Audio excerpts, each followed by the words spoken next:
Assalamualaikum warahmatullahi wabarakatuh. Perkenalkan, saya Sekar Arum, NIM 19016123 akan mempresentasikan mengenai jenis-jenis teks bahasa Indonesia kurikulum 2013 tingkat SMA.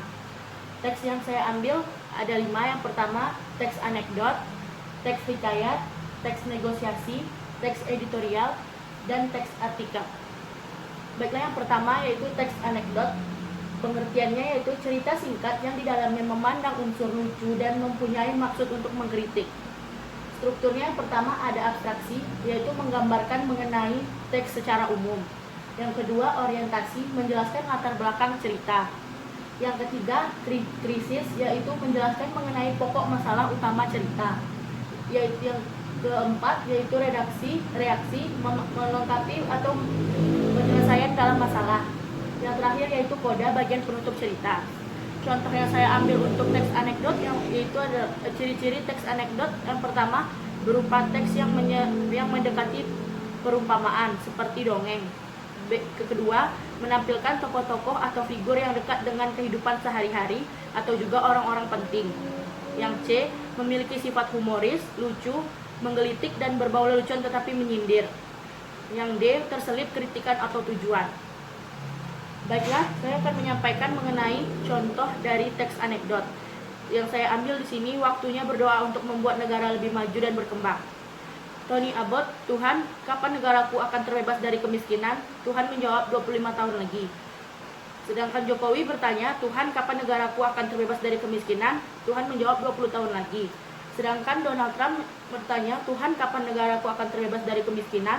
Tuhan menangis terseduh-seduh, dan Donald Trump pun kebingungan. Yang kedua adalah teks hikayat.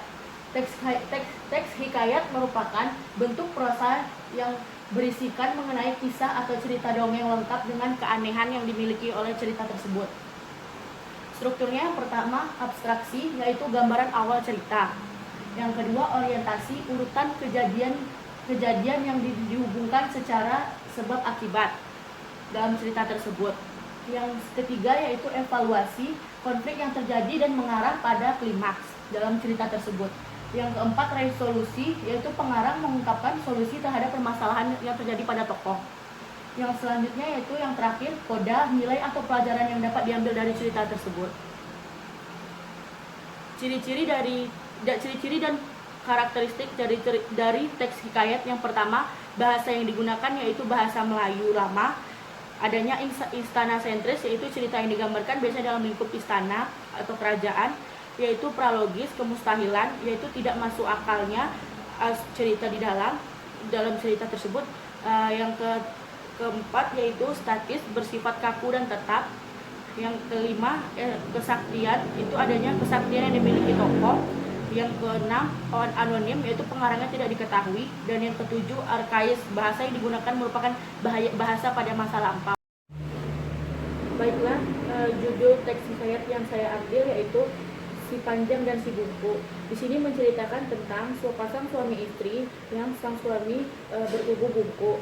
Suatu sore mereka berjalan mengitari sungai, dan sepasang suami istri ini ingin menyeberang ke seberang sungai. Namun karena air sungai yang tidak diketahui berapa dalamnya, sang suami tidak bisa membantu sang istri untuk menyeberang. Hingga akhirnya ia meminta tolong seorang pemuda untuk menyeberangkan dia dan sang istri.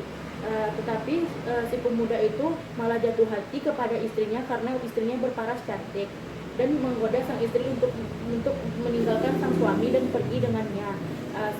Hingga akhirnya sang wanita istri dari si bungkuk tersebut menyetujui permintaan dari lelaki tersebut dan mereka pergi meninggalkan si bungkuk tersebut. Hingga tibalah si bungkuk di suatu desa dan meminta pertolongan kepada ketua desa di situ. Sehingga terjadilah perdebatan antara si bungkuk dan si pemuda tersebut dalam memperebutkan hati wanita tersebut. Tetapi karena wanita ini pun berhati jahat, dia mengatakan bahwa si bungkuk bukanlah suaminya dan pemuda tersebut adalah suaminya. Hingga akhirnya ketua di situ memiliki pertanyaan yang cukup bisa dibilang lucu, yaitu Pertanyaannya mengenai siapakah mertua laki-laki dan perempuan, dan di manakah kampung dari orang tua dari pasangannya tersebut. Tetapi si wanita dan si pemuda itu tidak bisa menjawab, hanya sedikit yang bisa menjawab, dan akhirnya ketua adat tersebut percaya bahwa wanita tersebut adalah istri dari si bumbu tersebut.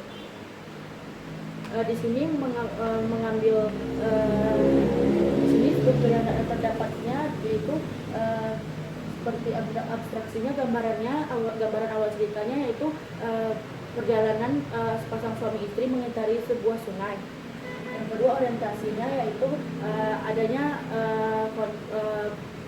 pemicu konflik, yaitu di mana sepasang suami istri tersebut tidak bisa menyeberangi sungai dan meminta bantuan kepada seorang pemuda. Evaluasinya konflik yang terjadi di sini saat si pemuda tersebut meminta sang istri dari si buku untuk pergi bersamanya dan meninggalkan si buku. Resolusinya, pengarang mengungkapkan solusi terhadap permasalahan tokoh. Di sini pengarang ikut andil, yaitu sebagai dituangkan dalam sebuah cerita tersebut, yaitu pada saat si buku mendatangi sebuah desa yang ada ketua adatnya atau tokoh masyarakatnya situ yang membantu dia dalam menemukan kebenaran. Kodanya itu nilai pelajaran yang dapat diambil dari teks cerita. Dari teks hikayat yang saya ambil mengenai si bumbu sepanjang ini, nilai yang dapat atau nilai atau pelajaran yang dapat diambil yaitu mengenai janganlah kita memandang remeh orang lain tanpa kita mengetahui siapa dia sebenarnya. Jangan menilai buku dari covernya saja. Dan jika kita sudah mempercayai orang lain, janganlah rusak kepercayaan tersebut dan janganlah menyakiti hati orang lain. Selanjutnya yaitu teks negosiasi. Pengertian teks negosiasi yaitu bentuk interaksi sosial yang bertujuan untuk mencapai kesepakatan di antara pihak-pihak yang mempunyai kepentingan yang berbeda. Strukturnya yang pertama yaitu orientasi, yaitu kalimat pembuka, biasanya dalam ucapan salam. Yang kedua permintaan, yaitu barang dan jasa yang ingin dibeli oleh konsumen atau pembeli. Yang ketiga pemenuhan, yaitu kesanggupan berupa barang atau jasa yang diberikan dari penjual kepada pembeli. Yang keempat yaitu penawaran, yaitu puncak negosiasi terjadi antara penjual dan pembeli. Yang kelima persetujuan, yaitu kesepakatan yang telah dicapai dari penjual dan pembeli terhadap barang yang ingin dijual atau dibeli. Yang keenam yaitu pembelian, keputusan konsumen apakah dia ingin membeli atau tidak. Yang terakhir yaitu penutup, biasanya ucapan terima kasih setelah adanya proses negosiasi terjadi. Teks negosiasi yang saya ambil contohnya yaitu membeli mangga madu. Mangganya bu, pembeli, iya pak, ya yang mangga madunya berapa pak? Penjual cukup 25.000 per kilonya bu. Pembeli 15.000 deh pak mangganya.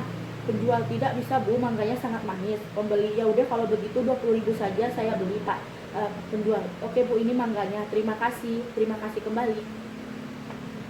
Yang selanjutnya yaitu teks editorial. Teks editorial merupakan suatu artikel dalam surat kabar yang berupa pendapat atau pandangan redaksi terhadap suatu peristiwa yang aktual dan sedang hangatnya dibicarakan pada saat ini. Strukturnya yaitu pernyataan pendapat atau tesis, berisi sudut pandang penulis mengenai masalah yang dibahas. Baiklah, struktur kedua yaitu argumentasi, yaitu berisi alasan atau bukti yang gunanya memperkuat pernyataan dalam tesis.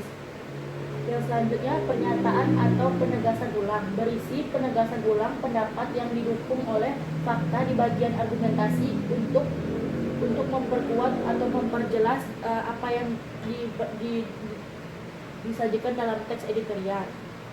Contoh teks editorial yang saya ambil yaitu kabar kematian Kim Jong Un. Pernyataan atau pendapat atau tesis berisi Kim Jong Un dikabarkan meninggal dunia karena penyakit jantung. Sedangkan argumentasinya, hal ini diperkuat dengan ketidakhadiran Kim Jong Un dalam acara ulang tahun kakeknya pada 15 April lalu. Pernyataan atau penegasan ulang, Kim Jong Un diketahui telah mengidap penyakit jantung sejak beberapa tahun yang silam dan diperburuk dengan kegiatan merokoknya yang parah, obesitas yang dialaminya, dan kelelahan bekerja yang ia alami. Seharusnya kabar ini harus disertai dengan bukti yang kuat agar tidak menimbulkan teka-teki di berbagai pihak. dan tidak adanya kerugian di berbagai pihak tersebut akibat kabar yang simpang siur mengenai Kim Jong Un yang telah meninggal atau tidaknya ini. Yang terakhir yaitu teks artikel.